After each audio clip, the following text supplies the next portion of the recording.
السلام علیکم ورحمۃ اللہ وبرکاتہ نحمده ونصلی علی رسوله الکریم اما بعد قال اللہ تعالی فی القرآن المجید والفرقان الحمید وَلَقَدْ يَسَّرْنَا الْقُرْآنَ لِلذِّكْرِ فَهَلْ مِن مُدَّكِرٍ۔ یقیناً ہم نے قرآن کو سمجھنے کے لیے بہت آسان بنا دیا ہے۔ فَهَلْ مِن مُدَّكِرٍ، تو ہے کوئی نصیحت حاصل کرنے والا۔ محترم سامعین و سامعات، بحمد اللہ تعالی 10 لیکچرز میں ہمارا سورۃ فاتحہ جو ہے کافی حد تک ہم سمجھ چکے ہیں، اور اب ہم جس سورت کو شروع کرنے کے لیے جا رہے ہیں وہ سورۃ بقرہ ہے۔ آج ہم اپنے اس لیکچر میں جو کچھ پڑھنے کے لیے جا رہے ہیں وہ بہت امپورٹنٹ ہے۔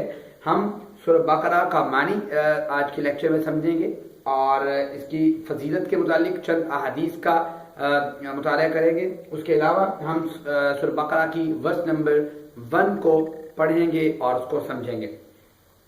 تو آئیے سب سے پہلے سورۃ بقرہ کے معنی کی طرف چلتے ہیں کہ بقرہ کا معنی کیا ہے۔ یاد رکھیے کہ یہ وہ بقرہ نہیں ہے جو بکرا ہم لفظ استعمال کر رہے ہوتے ہیں، وہ اس کاف کے ساتھ ہوتا ہے، نہ کہ کاف قینچی والے کے ساتھ۔ جو بقرہ عربی زبان میں لفظ استعمال کیا جاتا ہے، اس کا معنی ہوتا ہے گائے۔ چونکہ اس صورت کے اندر گائے کا حضرت موسیٰ علیہ السلام اور بنی اسرائیل کا وہ تذکرہ موجود ہے، سو اس حوالے سے اس کا نام سورۃ بقرہ رکھ دیا گیا ہے، جو کہ آگے جا کے ہم انشاءاللہ اس تذکرے کو بھی پڑھیں گے۔ سو اس وجہ سے اس کا نام بقرہ ہے، جس کا معنی ہوتا ہے گائے۔ اس کو ذہن میں رکھیے گا۔ اس کے علاوہ ہم اس کی فضیلت پر جب آئے تو ہم یہ دیکھتے ہیں کہ پیغمبر کائنات علیہ الصلوۃ والسلام کی بہت پیاری حدیث ہے قرآن مجید کی پہلی 7 صورتوں کے بارے میں۔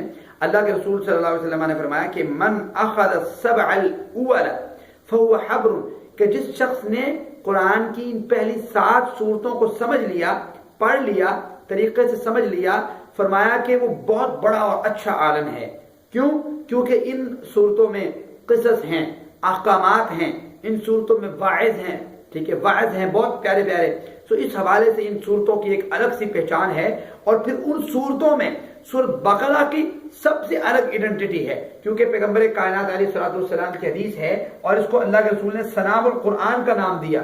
سنام القرآن کا مطلب یہ ہوتا ہے کہ قرآن مجید کی کوہان، جس طرح اونٹ کی کوہان ایک الگ سے آئیڈینٹیفائی ہو رہی ہوتی ہے پورے اونٹ سے، الگ سے اس کی ریپرزنٹیشن ہوتی ہے، اس طریقے سے قرآن مجید میں سورۃ بقرہ کی ایک الگ سے شناخت ہے، ایک الگ سے ریپرزنٹیشن ہے، ایک الگ سے آئیڈینٹی ہے، ایک الگ سے اس کا مقام ہے، اس میں الگ سے ایک باتیں ہیں، اس میں واعظ ہیں، اس میں احکامات ہیں جو الگ سے ایک ریپرزنٹیشن رکھتے ہیں، الگ سے ایک اپنا معنی رکھتے ہیں۔ سو اس حوالے سے اس صورت کی بہت فضیلت ہے، اور اللہ کے رسول صلی اللہ علیہ وسلم نے ایک اور حدیث سیدنا ابو ہریرہ رضی اللہ تعالیٰ عنہ سے روایت ہے، فرمایا اللہ کے رسول نے کہ اپنے گھروں کو قبرستان نہ بناؤ، اور جس گھر میں سورۃ بقرہ کی تلاوت کی جائے اس گھر سے شیطان بھاگ جاتا ہے۔ اتنی پیاری صورت ہے کہ سورۃ بقرہ کی، یہ سارے ہمارے گھر کے معاملات، یہ ہماری غلط فہمیاں ایک دوسرے سے، یہ ہماری لڑائیاں، ہمارے آپس کے جھگڑے، میاں بیوی کے اور والد اور بچوں کے جھگڑے، یہ کیا ہے؟ یہ ساری شیطان کی ہوئی چیزیں ہیں۔ ہمارے گھروں سے برکتیں اٹھ گئی ہیں، یہ کیسے واپس آئیں گی؟ اللہ کے رسول نے فرمایا کہ جس گھر میں سورۃ بقرہ کی تلاوت کی جائے شیطان وہاں سے بھاگ جاتا ہے، پھر سکون، پھر امن آتا ہے۔ یہ میں نہیں کہتا کہ آپ سورۃ بقرہ ایک دن میں ہی تلاوت کرنی ہے، اس سے مراد ایسا نہیں ہے، اس سے خیز کچھ اور ہے۔ مراد یہ ہے کہ آپ سورۃ بقرہ روٹین کے ساتھ 5 آیات، 10 آیات، ایک رکوع، پاؤ، ہاف، ایک سپارہ، جہاں تک آپ کیپیسٹی رکھتے ہیں آپ اس حساب سے اپنے قرآن مجید میں سے سورۃ بقرہ کی تلاوت کیجئے۔ انشاءاللہ اللہ تعالیٰ بہت اس سے گھر میں جو ہے رونق، اور گھر میں یہ لڑائیاں اور جھگڑے، ان کو اللہ تعالیٰ ختم فرما دیں گے۔ اور اس کی ایک اور فضیلت میں ایک اور حدیث کا مطالعہ کرتے ہیں۔ صحابی رسول سیدنا اسید بن حضیر رضی اللہ تعالی عنہ فرماتے ہیں، اللہ کے رسول صلی اللہ علیہ وسلم سے ہے، فرماتے ہیں کہ میں ایک دن سورۃ بقرہ کی تلاوت کر رہا تھا، اور میرے ساتھ میرا گھوڑا تھا، اور میرا بیٹا یحییٰ ان کا نام تھا، وہ میرے ساتھ جو ہے نا لیٹے ہوئے تھے، لیٹا ہوا تھا وہ گھوڑے کے ساتھ ہی، کہ میں سورۃ بقرہ کی تلاوت کر رہا تھا۔ اچانک گھوڑا جو ہے وہ بھدکنے لگا، مجھے پریشانی ہوئی کہ کہیں گھوڑا جو ہے میرے بیٹے کو نقصان نہ پہنچا دے۔ میں نے اپنی تلاوت کو روکا اور گھوڑے کی طرف متوجہ ہوا، گھوڑا بھدکنا بند کر دیا اس نے، میں نے پھر تلاوت شروع کر دی، پھر گھوڑے نے بھدکنا شروع کر دیا، یہاں تک کہ جب میں اچانک اوپر نظر پڑی، میں نے دیکھا کہ سائبان سا ہے، قندیلیں اس میں قندیلیں سے روشن ہیں۔ میں تھوڑا سا اس کو دیکھا کہ وہ پھر اوپر کو جانے لگ گیا. آ کے اگلے دن اللہ کے رسول صلی اللہ علیہ وسلم سے اس کا تذکرہ کیا. فرمایا اللہ کے رسول کچھ یوں معاملہ تھا. فرمایا اللہ کے رسول نے حضرت اسید سے کہ تم پڑھتے رہتے, تم اپنی تلاوت کو جاری رکھتے. کہا اگر تم اپنی تلاوت کو جاری رکھتے تو یہ فرشتے نیچے اتر آتے, یہاں تک کہ یہ واپس نہ جاتے, صبح کے وقت یہ واپس نہ جاتے اور لوگ انہیں دیکھ لیتے. یعنی سورہ بقرہ کی اتنی شان ہے کہ صحابی پڑھ رہے ہیں, فرشتوں کا اس پہ اللہ تعالیٰ نے نزول کر دیا ہے. اسی طریقے سے سورہ بقرہ کے بارے میں یہ جو پوائنٹ ہے, اس پوائنٹ کو بھی سمجھیے گا. سورہ بقرہ کے بارے میں اللہ کے رسول صلی اللہ علیہ وسلم نے فرمایا کہ کل قیامت کا دن ہوگا جب افراتفری ہوگی ہر طرف, کوئی کسی کو نہیں جانے پہچانے گا. یوم یفر المرء من اخی و امہ و ابی و صاحبتہ و بنی لکل امرئ منہم یومئذ شأن یغنی. آج وہ والدہ جو بیٹے کے پاؤں میں کانٹا چبھنے پر پوری تکلیف محسوس کرتی ہے, بڑھ کے تکلیف محسوس کرتی ہے, وہی والدہ کل قیامت کے دن اپنے دودھ پیتے بیٹے کو بھی چھوڑ کے بھاگ جائے گی, چلی جائے گی. وجہ کیا؟ اتنا سخت اور ہولناک دن ہے. اس دن ہمیں سفارش کی ضرورت ہوگی.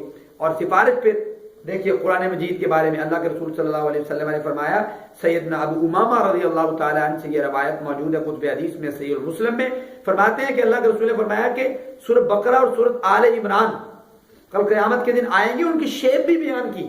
کہا یا تو وہ دو بادلوں کی مانند ہوں گی, نواس بن سمعان سے روایت ہے, یا تو وہ دو بادلوں کی مانند ہوں گی, یا فرمایا کہ وہ دو سیاہ صاحبان, یا پھر جس طرح پرندوں کا ایک جھنڈ ہوتا ہے اس صورت میں آئیں گی اور اللہ تعالیٰ سے سفارش کریں گی. اللہ تعالیٰ جو ہے ان کی سفارش کو قبول بھی فرمائے گا. ایک اور حدیث میں ہے کہ فرمایا, جس حدیث میں الصیام والقرآن, کہ روزہ اور قرآن سفارش کرے گا, ان کی سفارش کو رد نہیں کیا جائے گا, اللہ تعالیٰ قبول فرمائیں گے. یہ اس طرح ہے کہ سورہ بقرہ سے کوئی الگ سے محبت کرتا ہے, اس کو روزانہ الگ سے پڑھتا ہے, یہ چیز جس میں پیدا ہو جاتی ہے, یہ سورہ بقرہ سے اس کی محبت ہے. تو یہ سورہ بقرہ کی چند فضیلت پر چند احادیث ہیں, ان پر غور کیجیے. اور راشد فرماتی ہیں کہ سورہ بقرہ تب نازل ہوئی جب میں اللہ کے رسول صلی اللہ علیہ وسلم کے ساتھ تھی, یعنی کہ میرا نکاح ہو چکا تھا, اللہ کے رسول کے ساتھ تھی, اس وقت یہ سورہ بقرہ نازل ہوئی. مدنی صورت ہے. اس کے علاوہ آج جو ہم بس پڑھنے جا رہے ہیں آیت, وہ ہے الف لام میم. اس کو عموماً جو لفظ سے لوح محفوظ لکھا ہوا ہوتا ہے اکثر بینرز پہ اور اکثر ایک چارٹ سے بنے ہوتے ہیں پینافلیکس پہ, وہ الف لام میم, الف لام را, الف لام میم را, یہ سارے وہ الفاظ ہیں کہ جن کا معنی ہمیں نہیں پتا. معنی ان کا اللہ تعالیٰ بہتر جانتے ہیں. کسی بھی صحابی سے کسی بھی صحیح روایت کے ساتھ ان کے معنی ثابت نہیں ہے. سو اس حوالے سے ان کو کہا جاتا ہے حروف مقطعات.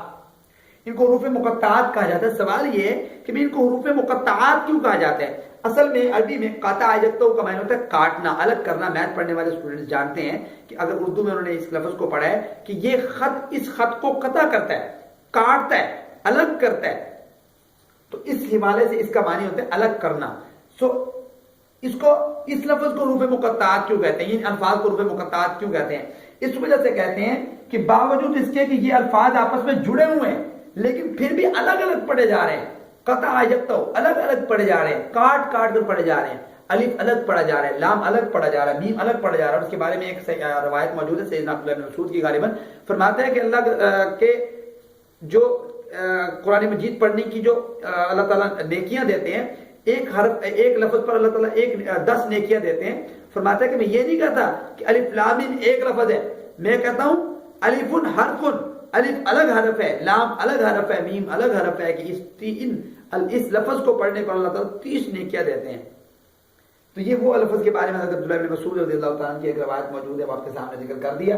سو اس حوالے سے کہ ان الفاظ کا معنی کیا ہے کچھ علماء نے ذکر کیا ہے, لیکن بغیر ریفرنس کے وہ ان کا ایک اپنا ایک فن ہے جو انہوں نے اس بارے میں بتا دیا.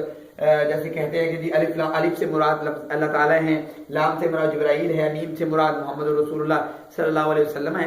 سوال یہ ہے کہ نہیں, الف اللہ تعالیٰ کا پہلا الف نام, ہم نے الف اللہ تعالیٰ کے پہلے نام کا ورڈ لے لیا, الف لام جو ہے وہ جبرائیل کے آخری نام کا ورڈ لے لیے. مطلب یہ ایک اندازے ہیں, انہم اللہ یخرصون کہہ لیں.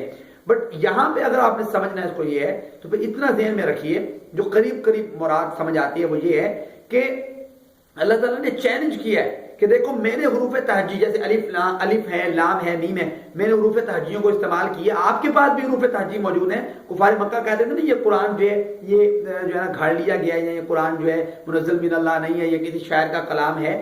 تو اللہ تعالیٰ یہاں پہ یہ بات بھی ممکن محسوس ہوتی ہے کہ اللہ تعالیٰ یہ کہنا چاہ رہے ہیں کہ بھی دیکھو الف لام میم، میں نے بھی حروف تعجی کو استعمال کیا، آپ بھی حروف تعجی استعمال کرتے ہیں. اگر آپ یہ سمجھتے ہیں کہ یہ قرآن منزل من اللہ نہیں ہے، اللہ تعالیٰ کی طرف سے نہیں ہے، یہ قرآن کسی شاعر کا کلام ہے، تو آپ کے پاس حروف تعجیوں کا ایک ڈھیر موجود ہے. آپ اس جیسی فاتو بھی کتاب، اس جیسی کوئی کتاب لے آؤ، فاتو بھی اشی سور، اس جیسی کوئی 10 صورتیں لے آؤ، فاتو بھی صورت، اس جیسی کوئی ایک صورت لے آؤ. نہیں لا سکتے. یہ اللہ تعالیٰ کا ایک چیلنج ہے. باقی یہ کہ اس کو صحیح معنی واللہ اعلم بمرادہ واللہ اعلم بالصواب، اللہ تعالیٰ بہتر جانتے ہیں. یہ آج کی لیکچر ہے. اس کو پڑھیے، سمجھیے، آگے پہنچائیے، اور دعا ہے کہ اللہ تعالیٰ مجھے اور آپ کو صحیح معنوں پر قرآن مجید کو سمجھنے اور پھر اس کے مطابق اپنی زندگیوں کو بسر کرنے کی توفیق عطا فرمائے. وما علینا الا البلاغ.